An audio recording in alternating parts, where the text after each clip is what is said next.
It's almost the end of August and time to get busy again.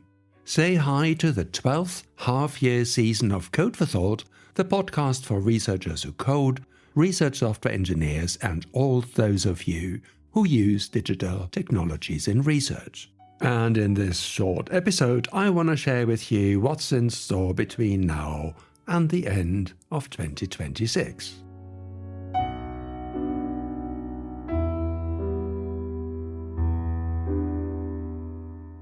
Well, what a summer this has been. One heat wave chasing the other, dried up rivers and wildfires in Western Europe and North America, torrential and lethal downpours in other parts of the world.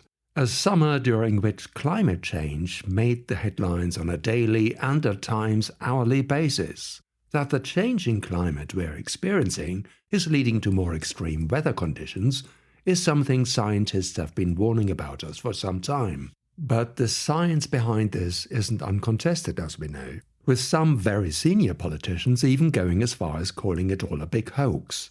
Climate science is not the only branch of science that finds itself under fire. Mistrust and conspiracy theories have been seeping into other domains as well. Think of healthcare and vaccinations, for example. Which is to say that our work in research, whether we are researchers, librarians, data stewards, research software engineers, technicians, and so forth, matter.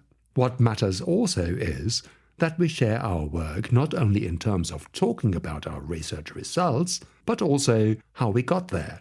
That is, what data we used, where they come from, and how we analyzed them. This, needless to say, involves a lot of digital technology these days, across pretty much all areas of research and science. And talking about this and the people involved in it is, of course, the whole rationale of this podcast. And because digital technologies touch pretty much every single domain in science and research, this coming season will give, again, a colorful bouquet of topics from a range of different areas. So let's talk about what's in store.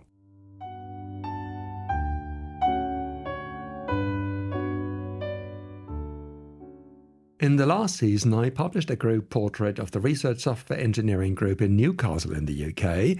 RSE groups can now be found in a number of cities and indeed countries. And over the last few months, I started to talk to some of them, which you will be hearing from in this season. In no particular order, there's the team at University College London, where I actually worked as a research software engineer, a group that has grown massively, by the way. You'll also meet the team in Cambridge in the UK, but groups of research engineers are created in other countries as well, and so we'll be going to the research centre in Jülich and meet a team at the University of Heidelberg, both in Germany. Going a bit further east, still you'll get to Prague and the Charles University, where a new RSE group was set up only October last year. Talking of research software engineering, the Software Sustainability Institute in the UK plays a crucial role in putting the importance of digital technologies and competencies on the map, as many of you know. And as many of you also know, they run a fellowship program with a new round for 2027 that just opened up. I took a peek behind the scenes with the organizers of the fellowship and, in a second and separate episode, talked to some of the fellows from this year's cohort. When you hear cake, you might think of your favorite pastry or dessert. But it also stands for an important initiative in the UK. But what exactly it stands for and what it does is something you'll find out in an episode where I talk to the organizers and people involved. A little spoiler alert, they are also the people who run the High Performance Computing Days in Durham in the UK each year. For this season, there are 3 different open source software libraries that I want to talk about, all 3 in very different fields. The first one is a library used in psychology and psychology field research. It's written in Python and has the appropriate name of PsychoPy and is created by John Pearce.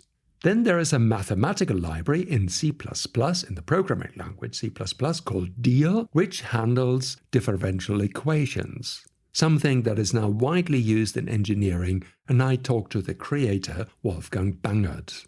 Each year I spend also a little bit of time in Paris, and while being there I met with a couple of groups and organizations for interviews, and one of which is an organization called Probable. But you probably might know them better under the banner of scikit-learn, which is the most widely used open source library for machine learning and AI. I already talked to the guys at scikit-learn when they were still funded by a French research center. Since then, they set up a new organization, well, the one called Probable, and you'll find out how and why it all happened. The other organization I talked to in Paris is called XWiki, which is also an open source project, and recently created a new branch of a set of web applications called CryptPad. In the episode, I spoke with the CEO of XWiki and the lead for CryptPad about what their open source projects are all about and how they manage to keep them running. No mean feat for open source projects. Scikit-learn is of course not the only open source project that started its life in research and then established itself as an independent organization. But what I find intriguing is how they find ways to make that sustainable and survive, after all, in a very competitive field. With that in mind, I hope to meet and find more examples for future episodes. Software, in all its different shapes and forms, is one part of the digital landscape in research. Data, of course, is another. And in the last season, you heard from different researchers and scientists who look into how to store, preserve, and recover data and all the challenges around that. Well, there is one team that takes long-term storage solutions quite a bit further. And that is the Arctic World Archive in Norway, and you'll hear from the leads of the organizations in an episode. And now, let's turn to what's happening with Bite-sized.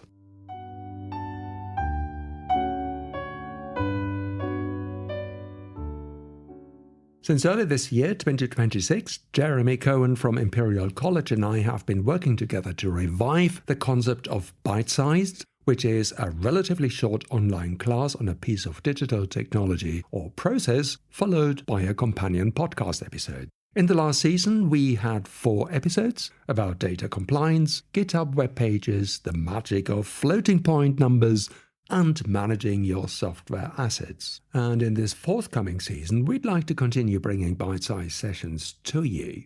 At the time of recording, Jeremy and I haven't yet finished the list of classes and episodes, but we aim to bring at least 4 to you, covering again a range of different subjects. If you have an idea or a suggestion for future classes, or you want to find out more about Bite-sized and the Step Up project that runs it, do get in touch. Since 2023, German language episodes have been a part of Code for Thought, and that's going to continue. The portrait of the RSE group in Heidelberg, which I mentioned at the beginning, will be one of the German episodes. I also met with the organizers of an RSE Day, and indeed a whole week on research software engineering that happened in Berlin this summer. And in another episode, you find out what it takes to set up a working group of research software engineering in 2 of the major and influential research associations in the country. And you hear what the German research association Deutsche Forschungsgemeinschaft has been doing to support software and digital technologies in research. Talking about foreign language episodes, as a one-off, Sophia and Carlos created a podcast episode in Spanish last season. Alas, I'm not a Spanish speaker, and so I won't be able to continue with more episodes in the language, unless, of course, I get help. So for all of you Spanish speakers, get in touch if you'd like to help me with that. I may not speak any Spanish, but I did pick up a little bit of French in the meantime. And a couple of years ago, with the help of a research software engineer in France, Ghislain Veillon, we were able to publish a set of episodes in French. For a few years, I've been spending time in France, and in Paris in particular, and have been meeting some of the researchers working there. And so I was very excited to be invited to Sciences Po in Paris. Sciences Po is a big center for research in humanities and social sciences, not just in France, but internationally. Audrey Bannix, Marine Schubert, and others from Sciences Po will be running a week's workshop and conference at the end of October 2026 on how to do science differently. And as part of that, I'll be offering a brief tour on how to create and run a podcast for research. How to do science differently is a question that has interested me, and a lot of other people, of course, for a while. And now I feel brave enough to present this, yes, in French. So French listeners can look forward to, or not, to an extra French language episode on the subject, probably at the end of November. Well, that's it for now. It's going to be a busy season as per usual, but before I leave, I'd like to mention the one episode I haven't talked about yet. And that is the episode that will come out as the first of the season next week, Tuesday, the 1st of September. And in there, you will hear the conversation with Bastian Grishakit-Suvaras and Nathan Matthias on how terms used and borrowed from ecology can help us with handling digital content and content moderation. Finally, thanks for tuning in again, and I hope this season will offer something that will interest you. Many thanks for listening.